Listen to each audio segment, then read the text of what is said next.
Pilipinas, magandang araw po sa inyo, ka-coffee. Yung mga OFW natin kababayan, magandang araw po sa inyo. Ingat kayo ha, maraming fake news na nagkalat ngayon ha. Ingat-ingat po kayo. Nakita nyo na yan, ka-coffee? Sino yung umiiyak na babae? May mga revelasyon itong si Hanilet. Itong si Hanilet, ito ang common law wife ni Digong. Si Digong ngayon, kasalukuyang nakadetine dyan sa International Criminal Court. May mga revelasyon siya, ka-coffee. You know, nasa SMNA, nagpa-interview na ito eh. Sabi niya, sige, ayos to gawa ito ng Philippines Defense Forces Forum. Sobrang pang-aabuso ito. Ayan nasa art card na to. Wala kaming laban. Buti sana kung naging abusado siya. Hindi niya deserve.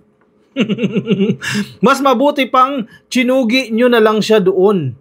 Nakikiusap ako sa inyo, huwag tayong titigil. Ang mga revelasyon dito ni Hanilet, sabi niya, nagkakaroon daw po ng pang-abuso. Sinong inabuso? Si Digong? Inaresto lang siya, inabuso na siya. Parang hindi naman. Parang malayong-malayo yan sa ginawa nila nung panahon niya. Di ba? Suspect chinugi. Yun ang pang-abuso. Mamaya may play ako sa inyong video. Kung paano inuutusan ni Digong, kung paano lantarang vina-violate ni Digong ang human rights ng bawat Pilipino. Sabi niya, wala akong paki dyan. Tapos ngayon, ang sasabihin ninyo, inaabuso si Digong. Bigyan ng due process si Digong. Aba, magising naman kayo sa katotohanan.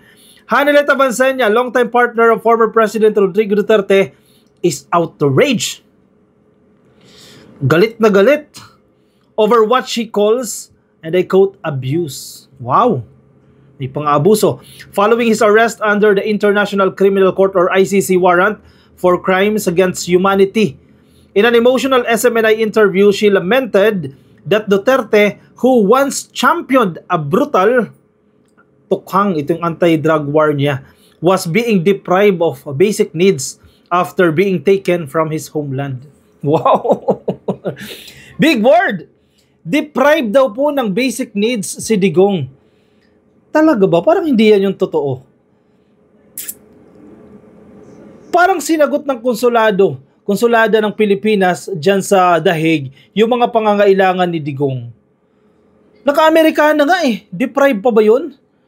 Kung tutusin, luho na yung Amerikana. Nung humarap siya sa preliminary investigation sa pre-trial ng Chamber 1 Naka-Amerikana pa, deprived ba yun? Tinulungan sila. Wala silang visa pagpunta dyan sa The Hague. Tinulungan sila. Prinoseso yung mga papeles. Wala silang mga trench coat. Wala silang mga damit na panlamig. Sino tumulong? Ang konsulado. May mga mouthwash pa nga. Social yan para fresh ang breath. Diba? Tapos ngayon, deprived ng basic needs. Hindi na nga basic needs yan Yung Amerikana, basic needs pa ba yan? Hindi. Para magmukha siyang maayos. Binihisan siya. Hindi siya pinaharap doon na suot niya yung kung ano man yung suot niya bago siya dali sa The Hague. Naka-cardigan ata yan, ka-coffee. Binihisa siya ng maganda, naka-Amerikana. Lang umakting lang na parang hirap na yan. Tapos ang sasabihin ngayon ni Hanilet, deprived daw po ng basic needs. Sabi dito sa article na ito ng Philippines Defense Forces Forum, ironically, his drug war overwhelmingly targeted small-time users and pushers, while many big-time drug lords remained mysteriously untouched. Correct. Sino ba yung mga pinagtsuchugi? Maliliit na tao. Yung malalaki, uy, nakaka-dinner pa nga Nag-e-enjoy yung malalaki. Yung mga maliliit, mga dagang kanal, binibira. Hindi binigyan ng due process. Tapos ngayon, magdidemand kayo ng due process. Diba? Ayaw nyo palang mangyari sa inyo. Bakit ginawa nyo sa kapwa nyo? Karma yan. Now Avancenia is calling on Filipinos to pray for him, to the same God that Duterte repeatedly mocked as STUPID. Correct. Ang galing naman ito ni Philippines Defense Forces Forum. Natumbok mo. Nananawagan ng panalangin itong si Avancenia para kay Digong. Samantalang si Digong minura yung Diyos. Minura yung Santo Papa. Binastos yung pananampalataya natin, particularly mga Katoliko. In my case, I am a Catholic. Binastos niya. Pag minura yung Diyos mo, binabastos mo yung Diyos namin. Binabastos mo yung faith namin. Tapos ngayon, mananawagan kayo ng prayer para kay Digong. Dahil nasa dihado na kayo ngayon. Nagpapatawa ka ba, ma'am? Nakakatawa itong mga revelasyon ni Hanilet. In fact, si Hanilet, nabash yan. Expected naman natin yan mababash.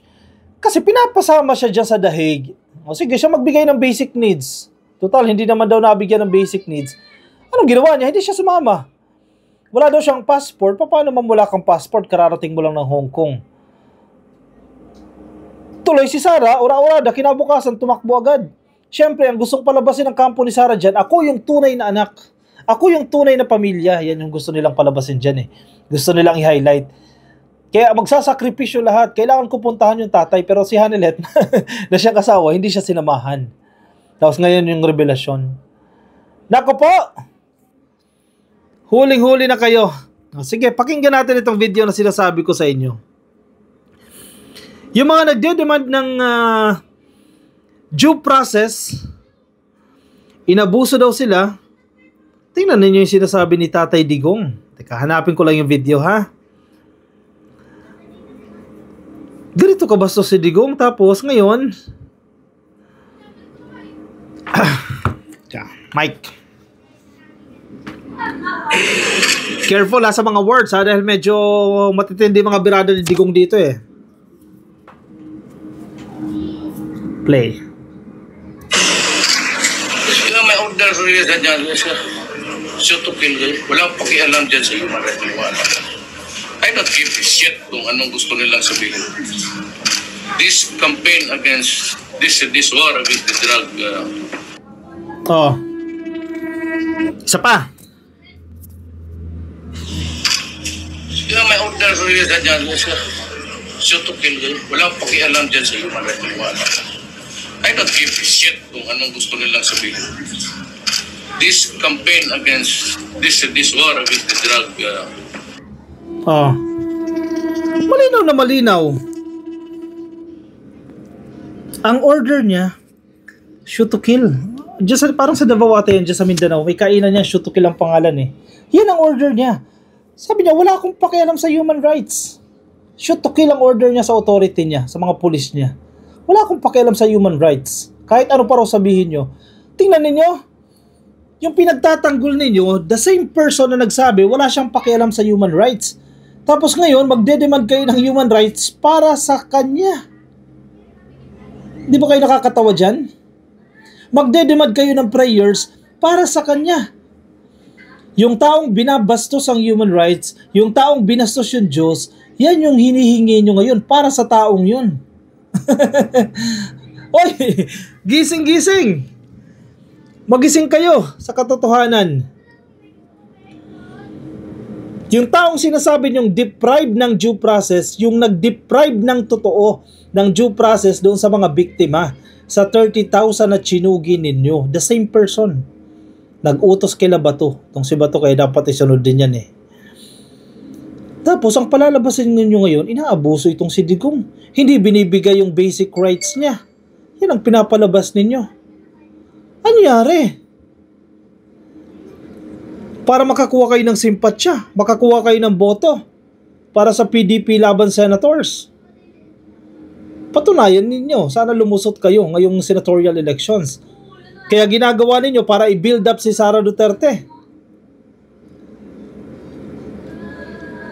Para maging presidente sa 2028 kung hindi siya mai-impeach.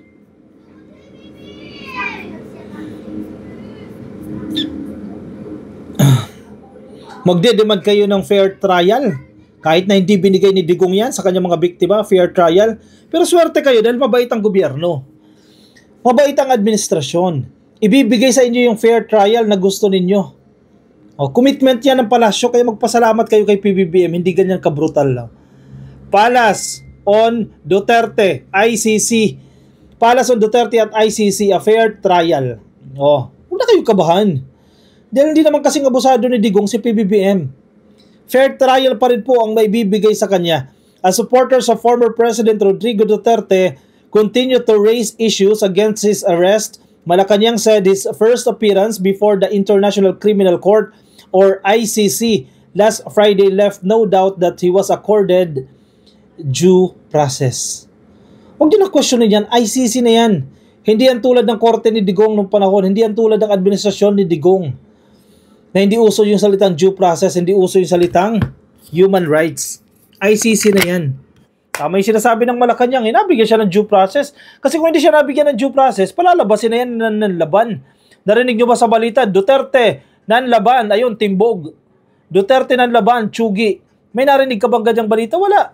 Ibig sabihin, nabigyan siya ng due process. Pero yung panahon ni Digong, walang due process. Nanlaban lahat. Kakatawa kayo dyan. This is what we call fair trial. Presidential Communications Undersecretary Claire Castro said of the tribunal's treatment of Duterte, who was examined by a doctor and declared fully mentally aware and fit to face the court for the first time. Oh,